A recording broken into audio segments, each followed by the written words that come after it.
Hello everybody, my name is Bean, and today I am going to be doing a video that has been much requested by my audience.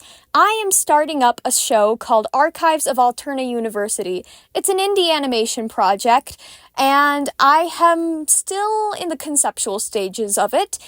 But I have written some characters and the overall plot, so while it is still in its conceptual stages and the actual content isn't available on my channel yet, you can check out my community tab and see all of the cool little supplementary materials there. Thank you so much. But basically, it's about a chaotic found family of college students that go to a haunted university. There's a supernatural war going on in the shadows between these non-sentient spirits that come out at night, and they have to balance their responsibilities as students with being spirit hunters. This is an issue that's been going on since the 50s, and each generation has tried in vain to end the war. Together they grow, fighting through the challenges of trauma, the mundane tasks of life, and having to deal with the burdens of past generations, as well as the ethics of passing down your burdens to future generations when you can't solve them. But, based on what people have gathered about my show already, this is the character Xavier, and today I will be going over his role in the show, his personality, and his backstory, because everybody seems to like him the most, despite only being one of the main characters. I'll make one about each character as soon as I can, but for now, sit back, relax, and listen as I draw this character and make a bunch of commentary about who he is. When the series opens, we see Xavier as the reclusive and eccentric captain of Alterna's spirit hunting team, alongside his girlfriend Opal, whom he is currently co-running it with. He is a senior, and those in the spirit hunting team who are typically underclassmen look up to him as a mentor, but he's only here until he graduates, even though he's been fighting in the spirit war for the past 4 years. Now I'm going to go over Xavier's character arc and backstory. Xavier grew up on the streets, poor and surrounded by homeless people. He has seen people at their core because when you live on the streets, it can warp your sense of who you are. You might start doing things that you wouldn't normally do, and he has seen people like this. He broke bread with them, and he had a similar mindset. Why focus on dreams or hobbies or any semblance of identity when the most important thing is to make it to the next day? He never had the opportunity to focus on who he is or who he wants to be, but he was okay with that. He passively accepted his fate as a nobody, and he always had a soft spot and admiration for people with hopes and dreams and potential, so he wishes them the best, even if he doesn't care about what happens to himself. Flash forward, he was allowed into Alterna because it's a college that is very cheap to go to, and it specifically helps kids that couldn't get a higher education, usually because of money troubles. He was brought into the school, but he didn't care. He didn't declare a major, he rarely ever went to classes, and even then he did the bare minimum. After all, what was he supposed to use an education for?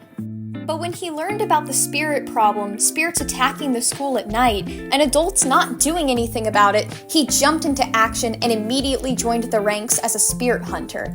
Not only to keep himself occupied, but because he saw the potential in the students here and wanted to protect them so they could finish their education and achieve their dreams when he couldn't. Spirit hunting gave him a reason to live. With no interests, no identity, no sense of self, what else are you supposed to do? Things were like that for a while. He slacked off, and he only existed to protect people who were, quote-unquote, worthy of a future, until he meets his future girlfriend, Opal Stoneworth. They did not hit it off immediately. Opal was incredibly kind, driven, academic, and mentally tough. She had a strong sense of pride in herself, and she busted her ass to get here. Coming from a poor, single-parent household, she wanted to become a therapist, and she's very passionate about it. But when she meets Xavier, she writes him off as a slacker and doesn't like him immediately. He jokingly calls her Worthy. It's not only a nickname based on her last name, Stoneworth, but also a look into how Xavier views her and himself. He secretly admires her drive and her strong will to make something more of herself, a drive that he views as something inherent, making her worthy of a future and him not worthy of one. He wants to protect her from the spirit problem, especially so she can do her schoolwork in peace and become the accomplished person he believes she can become, trying to distance her from the truth to protect her. But when she hears about the spirit problem, she insists on joining the rank as a spirit hunter. Xavier tries to dissuade her as much as possible and tells her she's too good to give up and fight alongside someone like him. But she tells him off and tells him that she can do both. She can be a student and her own person and fight for a cause she believes in at the same time. Then she presses him, asking him why he believes that she's above all of this and he isn't. Xavier admits to her that he never had much of a drive to do anything, and he believes that he will never have the same drive or hope as her to do something greater. He tells her the spirit hunting team is a place where nobodies like him belong and dreams go to die, but if he can protect her long enough so she graduates and achieves her dreams, he will have a purpose. The only purpose a person like him can have. Opal corrects him though, and she tells him that her drive is not inherent, and it takes a lot of practice and emotional energy to build up a sense of self-worth.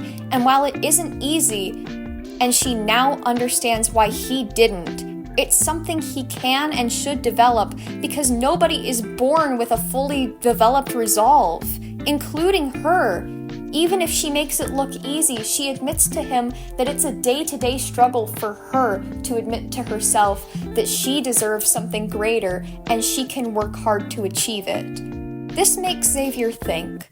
Maybe he had no control over his situation before, and maybe he didn't have opportunities, but just because he never had them never means he never deserved them. And now he has them, and now he has a choice. A difficult choice, but a choice nonetheless. He can keep treating himself like a nobody, or he can start making baby steps to becoming a fully fledged person. It's difficult at first for him, but he starts finding things he likes. He starts coming up with ideas of things he wants for himself. One of those things are actually tattoos. He realizes that now he can try new things, explore new subjects and hobbies, and he starts saving up his money. He starts participating in life more and starts trying to create a personality and identity for himself. School still isn't easy, but Opal helps him study and helps him create routines for himself to follow. He's nurturing his identity now and allowing himself to become an actual person.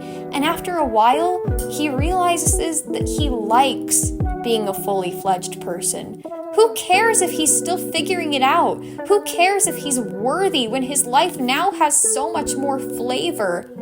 He still has a long way to go, and that's why he's so eccentric now and is always pulling skills out of his ass.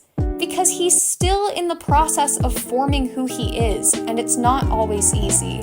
He still falls behind. He still struggles with self-worth, once in a while. But when that happens, his teachers and friends and counselors are there to remind him what he's fighting for. Eventually, he saves up enough money to get himself tattoos, and he gets them plastered all over his arms. These tattoos were something he wanted for a while, and something he earned by being driven enough to save up for them. These tattoos are a visual reminder of overcoming hardship, and a reminder to himself that he is capable of achieving what he wants if he just lets himself want things. His tattoos are a signifier that he is forming a sense of individuality for the first time in his life. And after a couple of years of healing himself and developing himself as a person, he falls in love with Opal and they become co-captains of the spirit team, training the next generation for when they inevitably graduate and become the adults they've always deserved to become. The best way that I can describe Xavier's leadership tactics are expect the unexpected. Xavier is the kind of eccentric leader that will throw you out into the fray and expect you to learn as you go.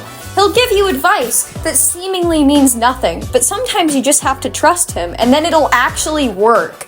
Funnily enough though, half of his advice actually does mean nothing. Like, he'll just give motivational speeches out of the blue that are wrapped in some weird symbolic metaphor, and people will puzzle trying to figure out what it means, when in reality, he doesn't even know what it means, and he's just trying to get people to get their own meanings from it and interpretations, because that's how he leads. He lets people lead themselves with just a little bit of reinforcement from him.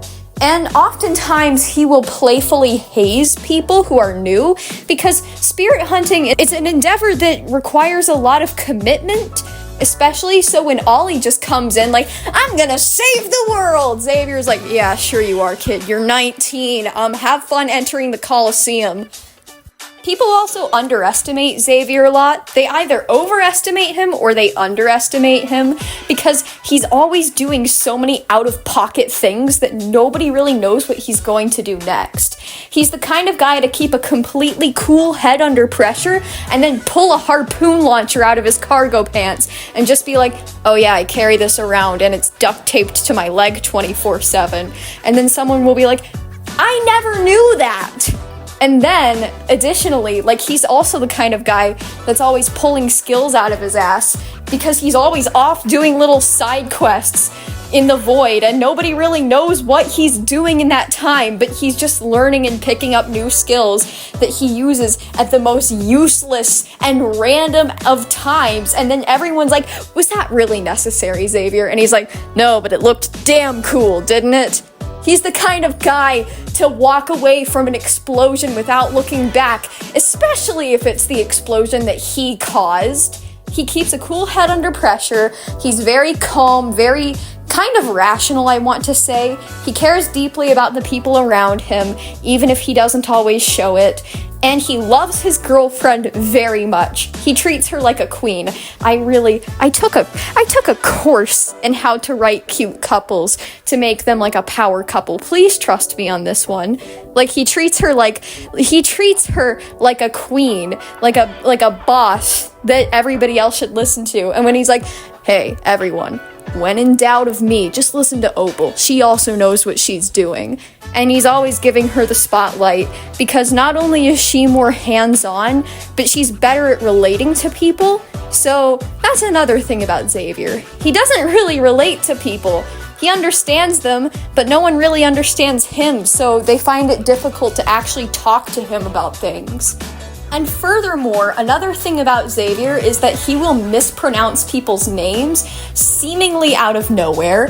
For instance, when he first met Ollie, he just called Ollie Onion or Polly or Olaf. Just all of those interchangeably, except for Ollie's actual name. And then when someone just says, oh, hey, Xavier, he'll be like, no. Xavier was my father's name. It's actually pronounced Xavier. And they're like, that's what I said. And then later in the episode, he won't even give a crap, and he'll pronounce it XAVIER and even use his own name wrong just to confuse people. He is an enigma, and he is hilarious. I love him. Everybody loves him. He's just funny. And additionally, I forgot to mention, but he's got two catchphrases I really like. The first one being, doesn't change the way the whiskey tastes.